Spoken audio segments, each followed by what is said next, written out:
বৃষ্টি পড়তেছে নাকি এটা আমরা গেস করা শুরু করলাম যে বাইরে আদৌ বৃষ্টি পড়ছে কিনা। কারণ মোটা ওয়াল, কোনো উইন্ডো নাই, কোনো বাইরের কোনো আলো বাতাস তো আমি জানি নাকি, ভিতরের মধ্যে থাকি আমরা বদ্ধ ঘরে, শুধু আলো আর এই যে কনস্ট্যান্ট সাউন্ড, মানে এই একটা অবস্থা।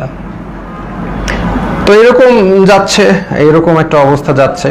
তো এখন দেখলাম অনেকে ভেঙে পড়তেছে। তো আমি আর কি আমি আমার মতো করে ইন্সপিরেশন দেওয়ার চেষ্টা করলাম যে আপনারা এইভাবে টর্চার হচ্ছেন, আপনি কি মনে করেন না আল্লাহ আপনাকে এটার জন্য রিওয়ার্ড দিবেন? আজকে আপনারা তো জানেন নবী করিম সাল্লাল্লাহু আলাইহি সাল্লাম বলেছেন যে আপনি যদি এইভাবে নির্যাতিত হন আপনার গুনাহ মাফ হচ্ছে, আপনাদের গুনাহ মাফ হচ্ছে। আপনার যদি গুনাহ এইখানে থাকার কারণে গুনাহ মাফ হয়ে জান্নাতুল ফেরদৌসে যেতে পারেন, এটা আপনার জন্য ভালো, নাকি এইখানে ভালো থাকলেন তারপর জাহান্নামে গেলেন, এটা ভালো?